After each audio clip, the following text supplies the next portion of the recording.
Good morning learners. हम आज बात करेंगे आपके कोर्स की एक poem a song for Saint Cecilia part second हम बात करेंगे। कौन सी पोयम है? A song for Saint Cecilia's day. ये आपकी पोयम है आपके कोर्स में। ओके, ये हमने आपके पार्ट फर्स्ट में introductory and the all information relating to poet and poem सारा हमने इंच बाय इंच डिस्कस किया। यदि आप उस पार्ट फर्स्ट में, और मैं तो ये कहूंगा आपको इस पार्ट सेकंड से जुड़ने से पहले आपको पार्ट फर्स्ट करना पड़ेगा और तभी ये समझ आएगा। हमारा कौन सा है पार्ट? ये सेकंड हम डिस्कस करेंगे बच्चों। तो देखिए, बिना समय गंवाए हम सीधा सीधा लाइन से जुड़ेंगे अब, because inch by inch informations we have discussed in part first. Part first में हमने डिस्कस कर लिया ड्राइडन की ये पोयम है, और ड्राइडन के इस पोयम में, जो पोयम कब 16 और 87 में ये जो है पब्लिश हुई थी, इसकी हम बात करते हैं। Thematically we know that this poem about the power of music, magic of music and a different type of music affects differently upon the mind and heart of human being. Throughout इस poem में बात की जाएगी। और लीजिए stanza very first. Poet starts from harmony, from heavenly harmony. देखो बच्चों, बहुत फास्ट हम लेंगे, यहां कोई आपका पंक्चुएशन नहीं है, इस लाइन में भी नहीं है। अब हम बार बार यदि थ्रू आउट पोएम ये बात आपको हाईलाइट नहीं कर पाए तो आप यहां समझ जाओ ये किस पर्पज से है। लाइन यहां पोइटिक तरीके से यहां खत्म हो गई, लेकिन आप लिटरल व्यू में ये यहां आकर शिफ्ट होती है, इसका मीनिंग ये यहां कंप्लीट नहीं है। और ऐसा जब पोएम में होता है तो वहां क्या होता है आपको मालूम है, एंजाममेंट। ओके, यहां क्या है, एंजाममेंट का प्रयोग करता है पोइट। आप देखो ओपनिंग लाइन जो है, वो ओपनिंग लाइन ही क्या, from harmony, harmony from heavenly harmony, आपका एच साउंड है, एक हेवनली साउंड है, और यहां ये साउंड है। समझ गए आप क्या है ये? एलिट्रेशन। किसका प्रयोग कर रहा है पोइट? एलिट्रेशन का प्रयोग कर रहा है। एलिट्रेशन का प्रयोग करते हुए कवि बात कर रहा है। फ्रॉम हार्मनी, हार्मनी वर्ड को यदि हम लेते हैं तो हार्मनी का मतलब है आपका ऑर्गेनाइजेशन। हार्मनी का मतलब है ऑर्गेनाइजेशन, मींस सबको मिलाकर जो एक बैलेंस बनता है। स्वर्गीय हार्मनी, स्वर्गीय संगीत संतुलन से क्या हुआ, दिस यूनिवर्सल फ्रेम बिगेन, ये ब्रह्मांड प्रारंभ हुआ। इंफॉर्मेशन में क्वेश्चन क्या बना, ये ब्रह्मांड कैसे प्रारंभ हुआ? आंसर क्या बना, harmony from heavenly harmony. Okay, क्या हुआ, यूनिवर्सल फ्रेम, फ्रेम बिगेन, ये धरती, ये ब्रह्मांड शुरू हुआ, ये इसका ऑर्गेनाइजेशन हुआ। व्हेन नेचर, जब nature underneath a heap of jarring atoms ले, तो क्या था, ये धरती पहले, इससे पहले क्या थी, बिखरी हुई पड़ी थी। जेरिंग से मतलब स्केटर्ड, और एटम से मतलब है आप जानते हो ना atoms particles, jarring means scattered, scattered, और आपका एटम्स मीन्स पार्टिकल्स, पार्टिकल्स के रूप में ये पड़ी थी। कौन? ये धरती। नेचर, देखो यहां नेचर, नेचर को कैपिटलाइज किया, और आपको याद है ना, यदि कैपिटलाइज करता है बीच में तो वहां आप समझ जाओ परसोनी में। यहां क्या हुआ, इसको क्या कर दिया, परसोनिफाइड कर दिया। यहाँ क्या है, परसोनिफाइड, परसोनिफाइड। पोयम लंबी है, हमने पार्ट फर्स्ट में एवरी इंफॉर्मेशन, सो हम इसको थोड़ा फास्ट करेंगे, आप फॉलो करना। And couldn't heave her head, यहां देखो हर आया, हर किसके लिए, नेचर के लिए। अपना सिर नहीं उठा, देखो यहाँ हीव माने रेज, है ना। तो प्रकृति धरती कैसे उठाएगी अपना, अर्थ आया ना, अंडरनीथ के नीचे दबी हुई थी, अपना सिर नहीं उठा सकती थी, दैट मीन्स पर्सोनिफाइड किया।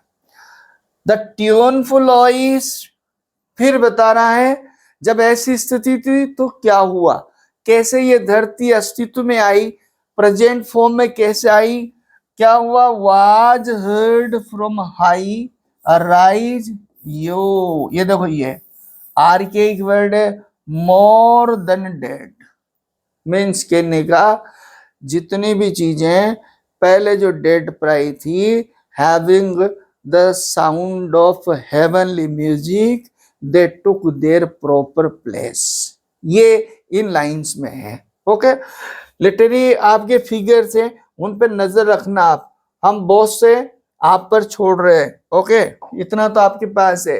देन कॉल्ड, अब आपको एक एक गिना रहा है, एक तो कोल्ड एंड हॉट, एक आपका hot and moist and dry. देखो ये क्या है, हमने आपसे कहा था ये किसका रिप्रेजेंट करता है, ये किसको रिप्रेजेंट करता है, ये किसको, ये किसको, याद है आपको, कोल्ड अर्थ, अर्थ को, हॉट किसको, फायर को, और मॉइस्ट किसको, वाटर को, और ड्राई किसको, ड्राई किसको, एयर को। ये आपको रिप्रेजेंट करता है, और ये जनरली आपसे पूछा जाए, आपको ध्यान रहे। Then cold and hot and moist and dry in order to their station leave, अपना स्टेशन, अपना स्थान लिया इन्होंने। ये क्या है, कंसेप्ट ऑफ रिलीजियोसिटी, धर्म के बिहार पर। जैसे कि इस धरती, ये धरती किस चार एलिमेंट से बनी हुई है, तो वो बात करना चाह रहा। एंड म्यूजिक पावर ओबे, किसकी, म्यूजिक की पावर, संगीत को सुनकर इन्होंने अपना प्रॉपर स्थान लिया। फिर लाइन वापिस आ रही है, from harmony, from heavenly harmony. और आपको याद है स्टेंजा में रिपीटिशन होता है बाई चांस उसी लाइन का, तो ऐसे तो हर स्टेंजा के बिगिनिंग में होना चाहिए, तब वो क्या कहलाता, रिफ्रेन कहलाता। लेकिन ये रिफ्रेन की लाइन भी आप मान सकते हो, और ये आपका repetition of line, this universal frame began, और ये ब्रह्मांड जो जिस स्थिति में स्टार्ट हुआ, from harmony to harmony, harmony of heaven से स्टार्ट हुआ। क्लियर है ये, through all the compass of the notes it ran. यहां कंपास का आप सीधा सा हल्का सा जैसे होल्स ले सकते हो, आया ना, ऑफ नोट्स। नोट्स का क्या मतलब है, म्यूजिक है, म्यूजिक, म्यूजिक के जो इंस्ट्रूमेंट्स होते हैं, जैसे आप फ्लूट को ले लो तो उसमें जो होल्स होते हैं, उनकी बात कर रहा, उसमें से ये संगीत क्या उत्पन्न हुआ, द डिस, आया ना, डाइपेशन क्लोजिंग फुल इन मैन, जिसने क्या किया, मनुष्य के अंदर क्या भावनाएं भरी। फिर देखो क्या कह रहा, स्ट्रेंजा आपका नेक्स्ट सेकंड स्ट्रेंजा। तो उस स्ट्रेंजा में तो क्या हुआ, फर्स्ट स्ट्रेंजा में पूरा ये बताया गया यूनिवर्स का प्रॉपर जो प्रेजेंट जो पोजीशन है वो कैसे बनी। पहले क्या स्थिति थी कि ये सारे डिसऑर्डर्ड थे, ये किस लिए हुआ, किससे हुआ, पावर ऑफ म्यूजिक हुआ। अब देखो यहाँ कह रहा है what passion can't music raise and quell. Okay, यहां आपका क्वेश्चन मार्क नहीं है, तो क्वेश्चन मार्क नहीं है लेकिन उसकी टोन ऐसी है, इसलिए ये लिटरेचर में क्या रिटोरिकल क्वेश्चन है। रिटोरिकली पोइट स्पीक्स, और क्या कह रहा है, व्हाट पैशन, कौन सी भावना ऐसी है, कौन सी भावना ऐसी है, can't music raise and quell, संगीत उत्पन्न नहीं कर सकता, संगीत शांत नहीं कर सकता। इसका मतलब है कर सकता है, और आंसर ये है rhetorically poet is speaking that there is not a single emotion be controlled by the power of music, means music can control every emotions, can arise, can make quiet, ये वो बात कर रहा है। when जुबल struck, जुबल हमने part first में discuss किया, Bible में मेंशन्ड एक आपका कैरेक्टर है जो कौन है, father of music. Okay, struck the corded shell, corded shell instrument, उसको उसने बजाया, एंड हिज लिसनिंग ब्रदर्न, ये वर्ड आपको ध्यान करने का है, ब्रदर्न, और ये ब्रदर्न का मतलब है रिलेटिव्स, रिलेटिव्स आप कहेंगे इसको। तो फिर भाई आपका जो एक वर्ड है ब्रदर, ब्रदर वर्ड है एक, ब्रदर, ये किसके लिए, ये तो रिलेटिव्स के लिए तो ब्रदर न्यूज होगा, और आपके जो ब्लड रिलेशंस है उसके लिए ब्लड रिलेशन के लिए ब्रदर यूज होगा। ये हमें बारीकी से याद, क्योंकि वर्ड मीनिंग में भी पूछ लिया जाता है, सिमिलर्स है, अपोजिट्स है, या किसी भी तरह से आपका फिल इन द ब्लैंक बना के पूछ लिया जाता है। स्टूड राउंड, जब उसने इंस्ट्रूमेंट बजाया तो wondering on their faces fell to worship that celestial sound, means जब जुबल ने अपना ये इंस्ट्रूमेंट बजाया और उसका जब संगीत फैला, किस तरह से खुशबू की तरह जब वो फैला, तो उसके जो रिलेटिव्स है, उसके जो बांधव बंधु थे, वो बड़े आश्चर्यचकित, वंडर्ड, और उस अपने चेहरे झुकाकर ये कि ये मान संगीत कोई देवीय संगीत हो सकता है।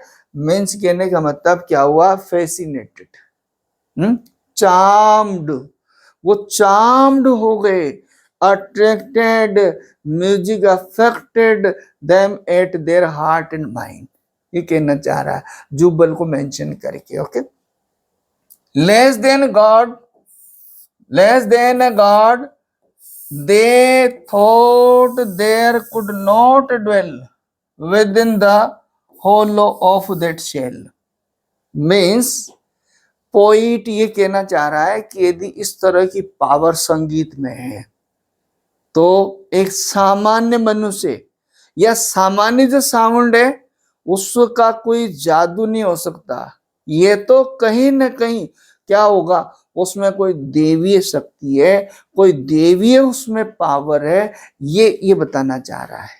ओके, उन्होंने सोचा कि इसमें एक सामान्य तरीके से ऐसा that spoke so sweetly and so well, आपका देखो सो एलिट्रेशन पर्पस से आपका ये स्पोक और ये एलिट्रेशन पर्पस से, इतना मधुर, इतना मधुर सामान्य फ्लैश एंड ब्लड हार्ड मांस के मनुष्य के द्वारा ऐसी साउंड नहीं हो सकती, उसमें कोई न कोई देवीय शक्ति है, ये उन्होंने माना। और हमारा म्यूजिशियन या हमारा ड्राइडन पोइट भी यही कहना चाह रहा है. Okay, throughout the poem he wants to focus upon the power of music and the power of instruments. Here in this stanza, इस stanza में आपका individual instrument represent for individual आपका sound और effect वो बताना चाह रहा है. What passion can't music rage and kill. संगीत, अब यहाँ वाट से लगकर ये जो हो रहा है इसमें क्या हो रहा है यहाँ, अरे भाई जो संगीत है उसके अंदर क्या भाव उत्पन्न हो सकते से मतलब है every passion, every emotion can be raised, can be controlled. ये म्यूजिक की पावर बताई जा रही है इस स्टेंजा में. ओके, यहाँ देखिएगा थर्ड स्टेंजा आपका क्या आ रहा है, ट्रम्पेट. एक एक इंस्ट्रूमेंट को बताया जा रहा है. अब कौन आ रहा है, ट्रम्पेट. ट्रम्पेट क्या करता है, लाउड क्लिंगोर, जोर की आवाज, और वो क्या करता, एक्साइट्स मीन्स एनकरेजेस. और ये कहा जाता है the power of trumpet. Even can make bold and courageous even the chicken hearted.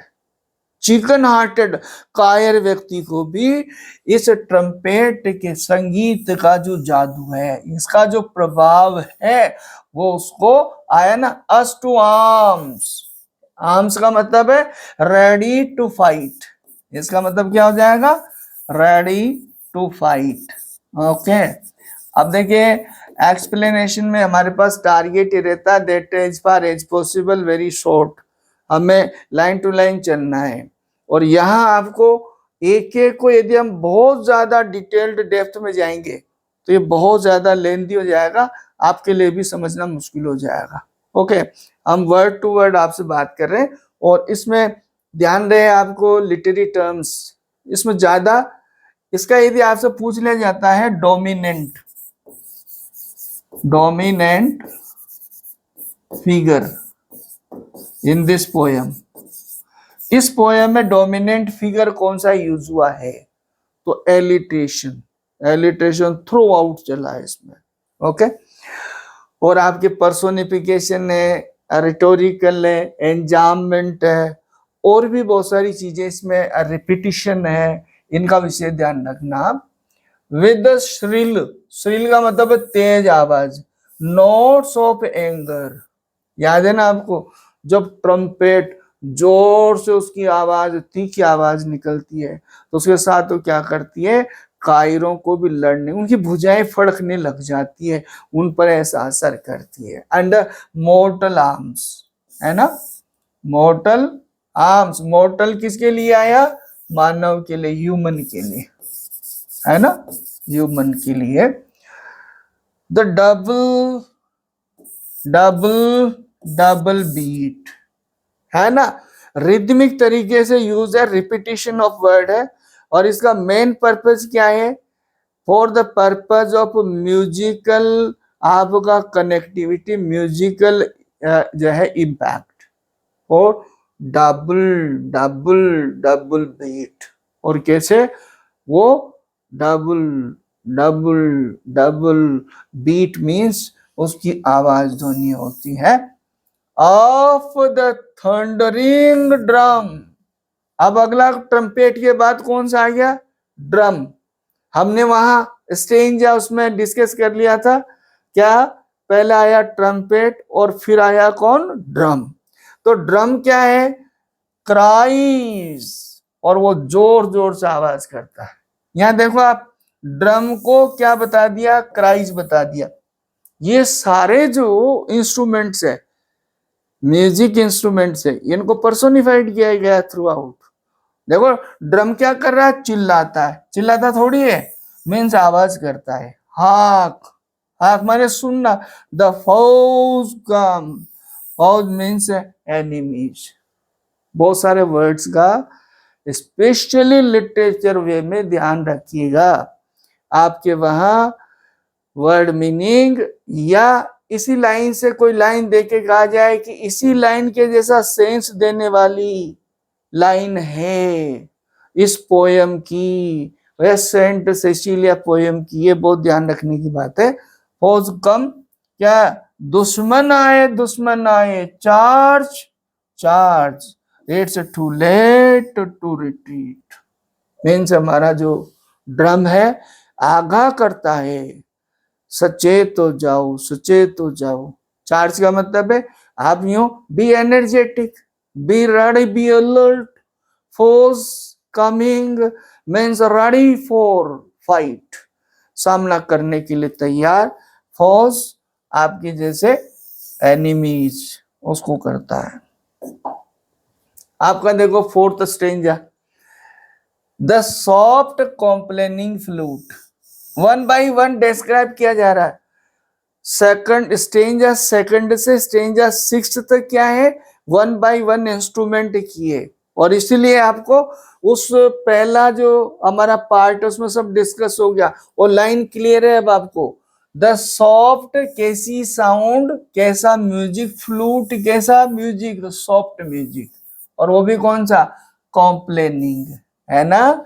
When lover and beloveds are separated, okay, तो उनको फ्लूट का संगीत सुनकर उनमें विरह वेदना होती है और अपना प्रिय तम याद आता है।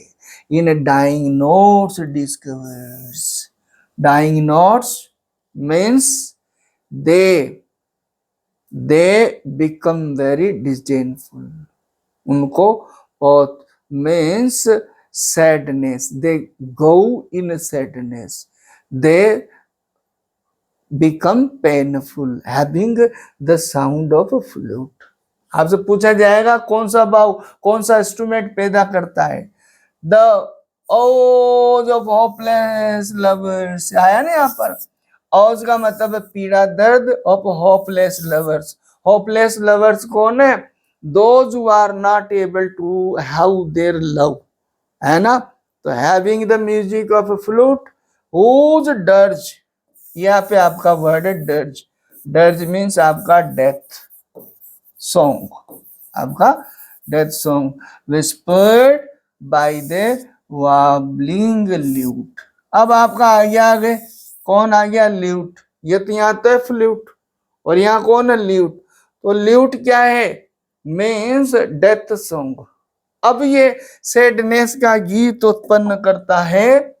फिर देखो शार्प वायलिन, वायलिन कैसा है, शार्प, तीखा, साउंड करता प्रोक्लेम, देयर जीलस पेंग्स, देखो ध्यान से, जीलस पेंग्स, वायलिन में क्या होता है, वायलिन एक ऐसा भाव पैदा करता है कि जो है at heart they become very jealous, है ना, प्यार उत्पन्न करता है लेकिन उसमें क्या कर देता है, जीलस कर देता है, एंड डेस्परेशन, निराश हो जाते हैं, फ्यूरी, फ्यूरी से मतलब है एक्साइट, है ना, आपका फ्रेंटिक इंडिग्नेशन, बिल्कुल उनका सारा नाराजगी उत्पन्न कर देता है। वन बाय वन, मैं इसलिए क्योंकि सारे जो इसमें है लिटरेरी टर्म्स की आप बात कर लो, सारे एक एक यानी जो है क्लियर है, depth of pains and height of passion.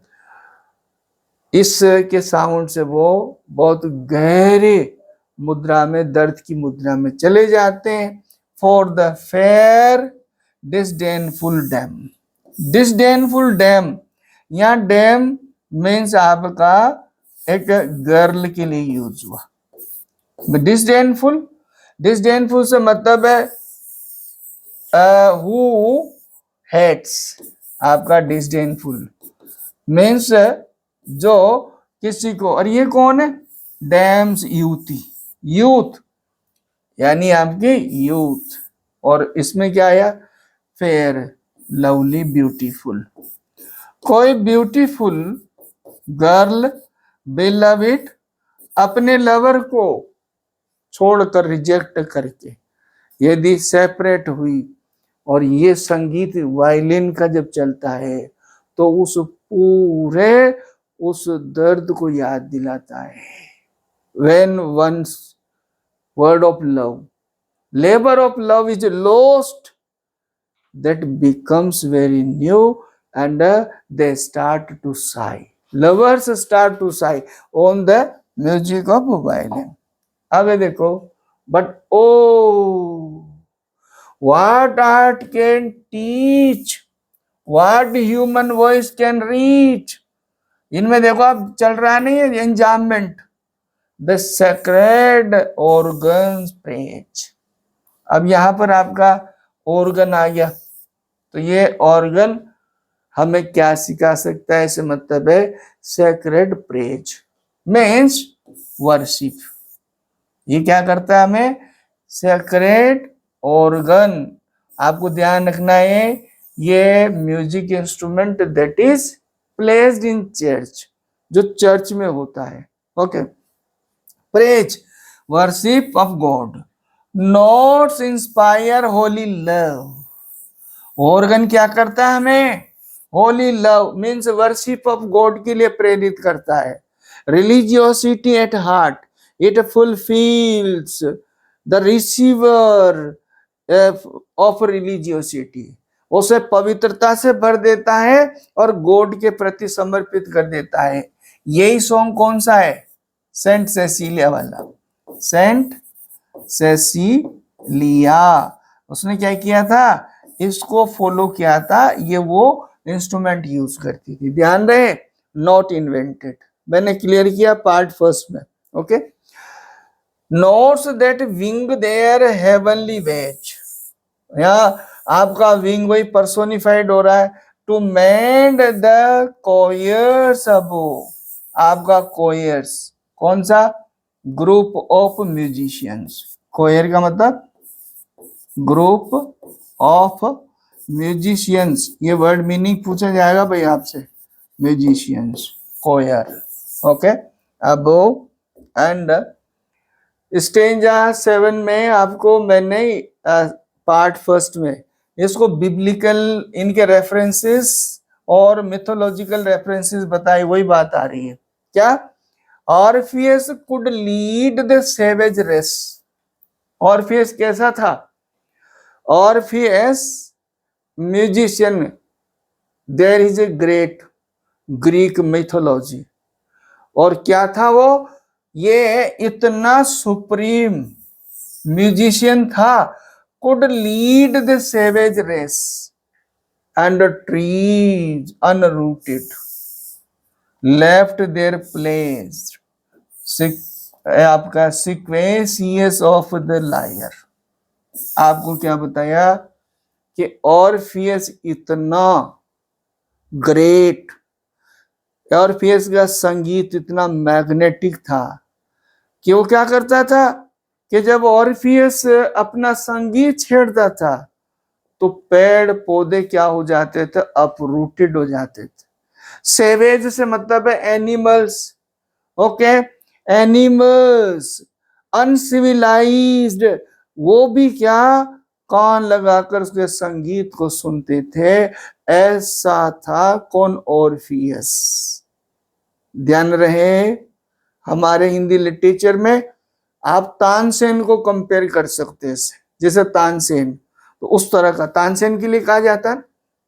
अच्छा एक बात बताओ, यहाँ अनरूटेड लेफ्ट देयर प्लेस, ये तो बात हो गई, the glory of the music हो गई। लेकिन इसको लिटरेरी व्यू में आप देखो, अच्छा बताओ कितना ही जोरदार यदि संगीत हो, लेकिन ऐसा होता है क्या कि संगीत की पावर से या संगीत को सुनकर पेड़ अपनी जड़ें छोड़कर चलने लगते हैं, नहीं होता ना। तो फिर बताओ क्या लिटरेरी टर्म है इसमें, इसमें हाइपरबल है। Here poet hyperbolically speaking.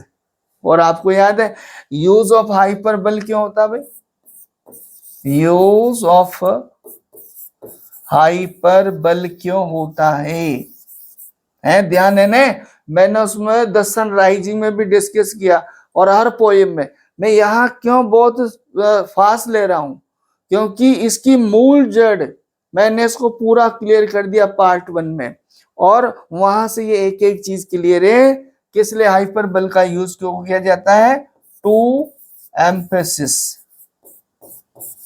To emphasis view point, view point, आपका जो व्यू पॉइंट है उसको एम्फेसिस करने के लिए हाइपरबल का उपयोग होता है। Okay, and but bright Cecilia, लेकिन यहाँ का अब क्या हो रहा है, ये ऊपर जो सारे इंस्ट्रूमेंट्स बताए ये पावरफुल, इनकी ये पावर, लेकिन अब क्या बताया जाएगा, बट लेकिन ब्राइट सेसिलिया, महान Cecilia, raised the wonder higher, और उसने तो आश्चर्य, means the music of Cecilia surpassed other great music, ये बताने का प्रयास किया।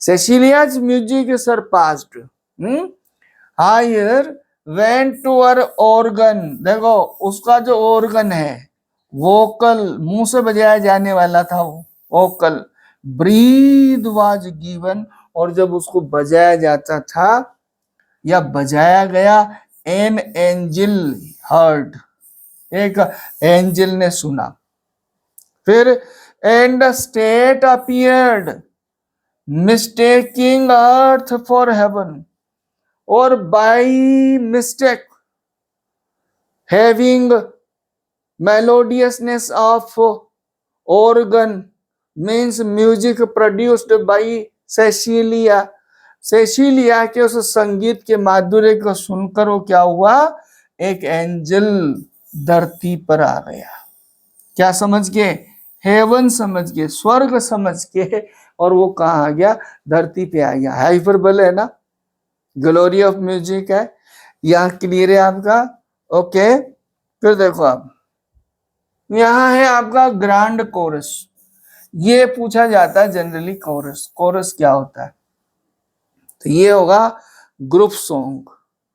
ओड में कोरस होता है, ओड में जनरली कोरस होता है, क्योंकि बेसिकली जो ओड था उसको कोरसली ही गाया जाता था। ओके, उसके अलग अलग 3 पार्ट होते थे, हम यहाँ वो सब डिस्कस नहीं कर रहे।